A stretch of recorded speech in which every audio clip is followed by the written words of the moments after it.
لاہور میں چونکہ جلسے کا اعلان کر دیا ہے پاکستان تحریک انصاف نے، علی امین گنڈاپور نے بھی یہ کہا تھا کہ اگلا جلسہ ہمارا ہوگا لاہور میں، دیکھتے ہیں کہ کون اجازت نہیں دیتا۔ دوسری جانب عمران خان صاحب نے بھی آج پھر پیغام بھجوا دیا ہے پارٹی لیڈرشپ کو کہ 22 ستمبر کو لاہور میں جلسے کی تیاری کریں اور عوام کو بھی موبلائز کریں اور عوام کو بھی کہیں کہ اس سے زیادہ بڑی تعداد میں آپ نے لاہور میں آنا ہے جتنا کہ آپ نے 8 ستمبر کو شرکت کی ہے اسلام آباد کے جلسے میں۔ سیاسی موسم کھلنے والا ہے اور سیاسی موسم کھلنے والا ہے اسی لیے یہ جو چیخو پکار ہے سب سے زیادہ لاہور سے اٹھ رہی ہے یا پھر وزیر اعظم ہاؤس سے، کیونکہ کل کے جلسے پہ جتنا زیادہ رد عمل دیا گیا، پریس کانفرنسیں کی گئیں، وفاقی وزیر آ رہے ہیں، صوبائی وزیر آ رہے ہیں اور زور شور سے بیان بازی کی جا رہی ہے، الزامات عائد کیے جا رہے ہیں اور معاملے کو ڈائیورٹ کیا جا رہا ہے، جبکہ اس میں سیاسی آزادیوں کی بات کی گئی، شہری آزادیوں کی بات کی گئی، آئین کی بات کی گئی، لیکن اس ساری چیز کو علی امین گنڈاپور کی اس گفتگو کو بہت زیادہ ہائی لائٹ کیا جا رہا ہے جس میں انہوں نے کہا تھا کہ مریم صاحبہ میں لاہور آ رہا ہوں، ڈھول بھی ہوگا اور تھاپ بھی ہوگی اور پتہ نہیں کیا کچھ ہوگا۔ تو انہوں نے ظاہر ہے ایک سیاسی تقریر تھی، سیاسی کارکنوں سے مخاطب تھے تو انہوں نے یہ تقریر کی اور اس کے بعد سے لے کر خواتین و حضرات جو ہیں مسلم لیگ نواز اور خاص طور پہ جاتی عمرہ کے ساتھ جو جڑے ہوئے ہیں اور ان کے بہت ہی زیادہ لائل ہیں، وفادار ہیں، وہ بہت زیادہ اس پہ گفتگو کر رہے ہیں۔ بہرحال یہ تو ایک چلتا رہتا ہے جی، جبکہ اگر حقیقت دیکھی جائے تو جتنی بے توقیری خواتین کی فلور آف دا ہاؤس، قومی اسمبلی اور سینٹ کے فلور پہ سب سے زیادہ بے توقیری اگر خواتین کی گئی تو وہ نون لیگ اور اسی جاتی عمرہ کی طرف سے کی گئی اور اس میں خواجہ صاحب پیش رہے اور خواجہ صاحب کے ساتھ ساتھ ان کے جتنے بھی نواز شریف صاحب کی کابینہ کے بہت ہی سرکردہ لوگ ہیں وہ اس میں پیش ہوتے تھے۔ محترمہ بے نظیر بھٹو کا معاملہ ہو یا پھر شیریں مزاری صاحبہ کا ہو، زرتاج گل صاحبہ کا ہو، جتنے بھی معاملات اٹھائے گئے اور پچھلے دنوں کچھ اور خواتین کے ساتھ بھی اسی طریقے سے نازیبا گفتگو، اور یہ پیپلز پارٹی کے ساتھ تو بہت زیادہ کی جاتی تھی، پی ٹی آئی کے ساتھ بھی یہی رویہ اختیار کیا گیا۔ تو اس لیے یہ کہنا کہ جناب اس معاملے کو ڈائیورٹ کیا جا رہا ہے، اصل میں مسئلہ یہی ہے کہ اس طرح کی نان ایشوز کو ایشو بنا کے میڈیا میں جگہ بنانا یہ ان کا وتیرہ ہے، لیکن حقیقت یہ ہے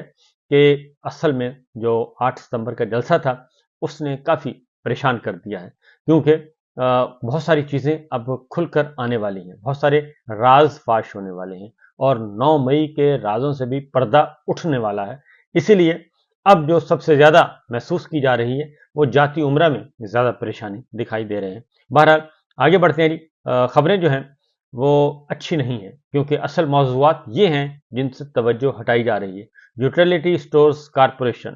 ہو یا معاملہ پی ڈبلیو ڈی کا ہو، یعنی کہ لاکھوں لوگوں کو بے روزگار کرنے کے پروجیکٹس چل رہے ہیں، منصوبے چل رہے ہیں، معیشت تباہ ہو رہی ہے، اس پہ کوئی بات نہیں کی جا رہی اور بجائے اس کے کہ اس پہ بات کی جاتی کہ ملک کی تباہی اور بربادی کی جا رہی ہے، لیکن یہ کہا جا رہا ہے کہ علی امین نے یہ کہہ دیا، علی امین نے وہ کہہ دیا، انہوں نے ڈھول لانے کا کہہ دیا، تو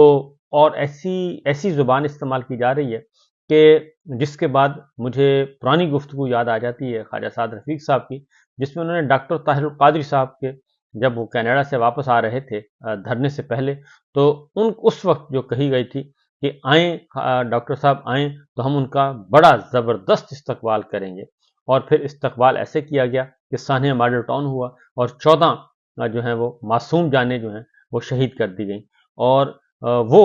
خواتین و حضرات شہید ہوئے جو درود پاک پڑھ رہے تھے، بالکل نہتے تھے، ان پر سیدھی گولیاں چلائی گئیں اور آج تک وہ انصاف کے منتظر ہیں۔ ویسی ہی گفتگو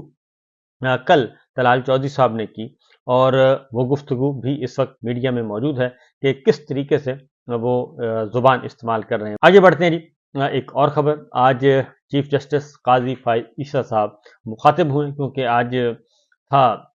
موسم گرما کی تعطیلات کے بعد نیا عدالتی سال کا آغاز تھا اور ایک فل کورٹ ریفرنس ہوتا ہے، تقاریر ہوتی ہیں، تقریری مقابلہ ہوتا ہے اور اس تقریری مقابلے میں جو ہے وہ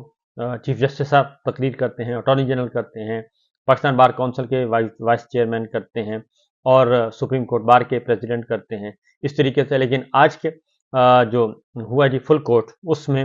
जस्टिस मंसूर अली शाह साहब सीनियर मोस्ट जज नहीं थे, और दूसरे सीनियर मोस्ट जज जस्टिस मुनीब अख्तर साहब भी नहीं थे, और जस्टिस मंसूर शाह साहब बैरून मुल्क हैं, और जस्टिस मुनीब अख्तर साहब बवजूह नहीं आज शरीक हो सके। वहाँ पे जो तकरीरी मुकाबला हुआ वो बड़ा ही दिलचस्प है। काजी साहब ने हस्ब मामूल उसमें बहुत सारी गलत बयानियाँ की हैं, और मैं यही कहूँगा मोहतरम हैं, बड़े हैं, बहुत अहम ओहदे पर फाइज हैं, लेकिन उन्होंने गलत बयानियाँ की हैं। अपनी सफाई देते देते वो फिर अगेन वो इल्ज़ाम तराशी करते रहे, और उन्होंने कहा कि जी अवाम वही सुनती है जो टीवी चैनल्स पर दिखा दिया जाता है, या कोई यूट्यूबर जाके बता देता है, बस उसी को सुनते हैं। और अब हमने चूंकि अपनी ट्रांसमिशन जो है वो हेयरिंग जो है लाइव करना शुरू कर दी है, तो वो भी अहम नौइयत के जो मुकदमात हैं उनको हम लाइव दिखाते हैं, क्योंकि उनको पता था कि उन्होंने इमरान खान ने जब अपियर होना था तो उन्होंने उस पर पाबंदी लगा दी थी, ताकि इमरान खान की जो गुफ्तगू है वो अवाम न सुन सके। हालांकि सुप्रीम कोर्ट ने उसकी इजाज़त दी थी, और अडयाला जेल से वीडियो लिंक के जरिए बतौर मुद्दई मुकदमा दरखास्त गुजार के वो पेश हुए थे नैब तरामीम में, लेकिन उन पे बैन कर दिया गया था, और फिर पूरी की पूरी ऑडियो जो है वो सुप्रीम कोर्ट से लीक हो गई थी, और इमरान खान साहब की और जजों की जो गुफ्तगू थी वो सारी की सारी मंजरेआम पे आ गई थी। इसी तरीके से अब क्योंकि लाइव होता है तो इसलिए पाकिस्तान के अवाम जो हैं वो बहुत अच्छे तरीके से काजी साहब के कौल व फेल में जो तजादात हैं उनको वो नोट करते रहते हैं, वो देखते रहते हैं। इसी तरीके से उन्होंने कहा, आज कुछ सफाइयाँ देने की भी कोशिश की, फिर ये भी कहा कि जी मुझे तो ये नहीं पता होता कि बेंच तश्कील कैसे दिए जाते हैं, मुझे तो ये भी नहीं पता होता कि राइट लेफ्ट मेरे कौन से जजेस होंगे। हालांकि वो जजेस कमेटी के सरबराह हैं,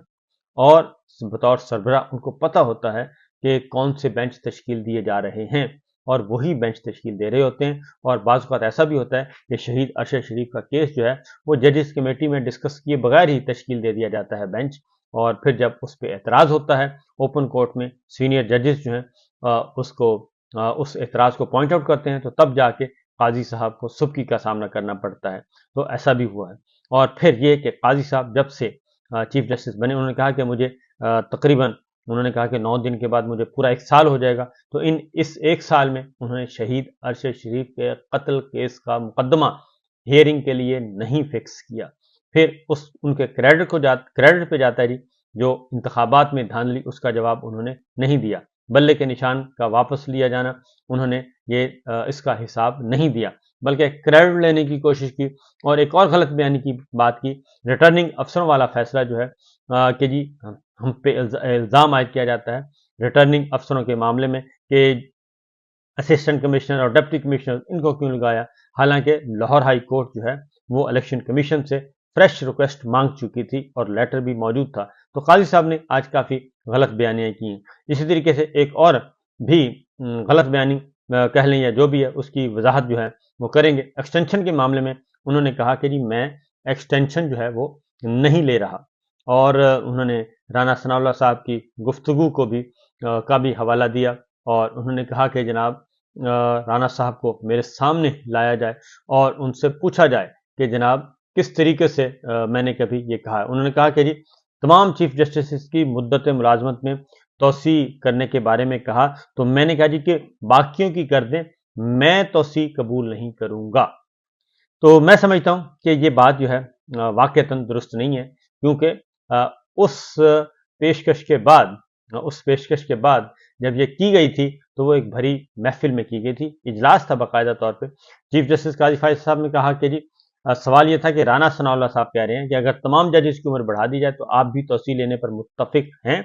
तो काजी साहब ने कहा कि राना साहब को मेरे सामने ले आएं। एक मीटिंग हुई थी जिसमें आजम नज़ीर तारड़, जस्टिस मंसूर अली शाह और अटॉर्नी जनरल थे। इस मीटिंग में राना सनाब मौजूद नहीं थे। इस मीटिंग में राना सनाउल्लाह मौजूद नहीं थे। मैंने कहा बाकियों को तौसीह दे दें, मैं नहीं लूंगा, मुझे तो ये नहीं पता कि कल मैं जिंदा रहूंगा भी या नहीं।